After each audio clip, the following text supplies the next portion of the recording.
Punto terceiro, escrito da Deputación da Coruña e acordos que procedan. Ben, a proposta que xa foi vista na Comisión de Programación por parte de todos os voceiros en canto a establecer uns criterios polos que ao final se poida acadar novamente a devolución do Pazo de Meirás para uso da cidadanía e non para uso privativo da familia Franco e, bueno, non vamos a relatar a moción porque xa foi vista por todos os voceiros e foi manifestada por parte do Partido Socialista, de Betanzos Novo, de Betanzos en Común e do Grupo Nacionalista o acordo con esta moción pendiente da decisión que adoptara o Partido Popular e o que se presenta agora é para o debate en pleno e o acordo que se considere. Portavoz de Betanzos en Común. Gracias, señor alcalde. Bueno, evidentemente nós xa levamos, se ten falado xa desto en outros foros, por descontado que estamos coa evolución do Pazo de Meirás para uso público, máis alá do feito de estar en contra, incluso, do feito de que se poida pagar por el ou algo así. Evidentemente entendemos que a forma de consecución dese pazo por parte da familia Franco non é axeitada a lei. Calquera acción que se leve adiante a nivel, neste caso, da Diputación ou a nivel de calquera institución para que esa devolución vai ter o noso apoio, nada máis. Portavoz nacionalista. Grazas, señor alcalde. Ben, esta moción de algún xeito amplía ou complementa unha moción sobre o mesmo asunto que trouxemos desde o BNG o mes pasado e un pouco, pois, resumirei as mesmas consideracións que nos levaron a traela naquela altura. Ben, o Pazo de Meirás foi un agasallo dunha trama de intereses ao dictador Francisco Franco aínda non rematada a guerra, un agasallo que se consigue en base á extorsión, á incautación de nóminas de empregados e empregadas da Deputación da Coruña dos concellos da provincia, incluídos, obviamente, os funcionarios e funcionarias do Concello de Betanzos, e aderezado e ampliado e posto bonito con outra serie de bens que a familia do dictador foi sacando de outros moitos edificios públicos ou privados. Estes días están de actualidade as estatuas que foron do Pórtico da Gloria expoliadas ao Concello de Santiago, pero hai outros moitos máis elementos patrimoniais no Xardín e nas Torres de Meirás que non, o sea, que están aí á vista de todo o mundo, non?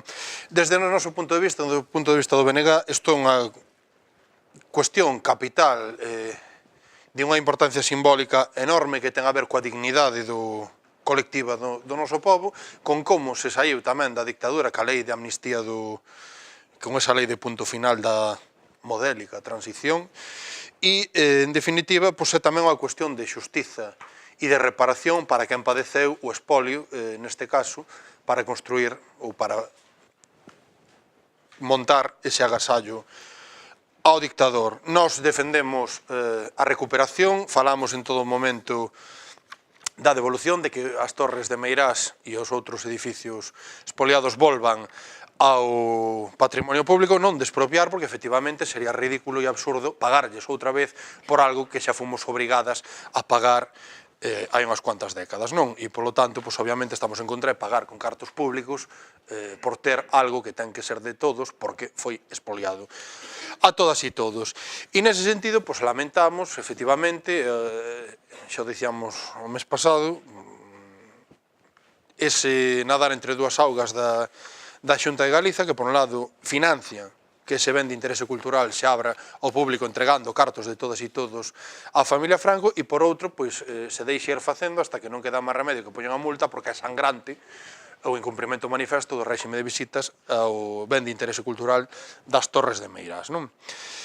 O Bloque Nacionalista Galego ten denunciado esa apoloxía do fascismo que fai a entidade que agora xestiona as visitas á Torre de Meirás, a Fundación Francisco Franco, diante da ONU e da Unión Europea, e para nós é que non é cuestión baladí que se siga podendo facer este tipo de proclamas e soflamas impunemente e pasando por riba da memoria das persoas que ainda descansan, por decir algún xeito, nas gabias e nas beiravías, por poñerlle un punto, si se quere, de retórica e de poesía asunto. Entón, obviamente, nós estamos completamente a favor desta proposta de que o Concello de Betanzos se adira á Xunta por devolución do Pazo de Meirás e agardamos que o noso Concello este á altura desa e teña un papel de implicación, alén de asistir a reunións nesa xunta para conseguir o fin último, que as torres volvan ao dominio público.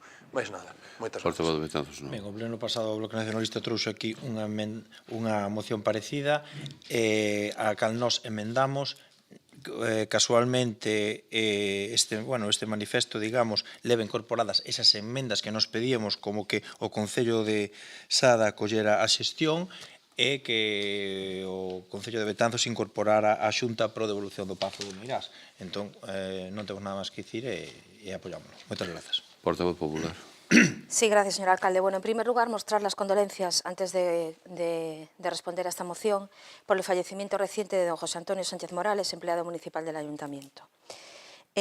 Bueno, en respuesta a esta moción que se trae ahora a este pleno, el Partido Municipal de Betanzos reitera todos y cada uno de los argumentos esgrimidos en la anterior moción similar traída al pleno en el mes pasado. Evidentemente estamos de acuerdo con la recuperación, pero siempre y cuando se sigan los procedimientos que se determinen adecuados para ello, y simplemente no vamos a ser óbice para que esto se lleve a cabo, y nuestro sentido de voto será la abstención. Portavoz Socialista. Portavoz de Betanzos en Común. Portavoz Nacionalista. Portavoz de Betanzos Novo. Portavoz. Ben, que se someta a votación, señor secretario. Sométese a votación o punto terceiro escrito da Deputación da Coruña e acordos que procedan. Votos a favor? Votos en contra? Abstencións? Se aproba cos votos de Betanzos en Común, Grupo Nacionalista, Betanzos Novo, Grupo Socialista e a abstención do Grupo Popular. Punto siguiente.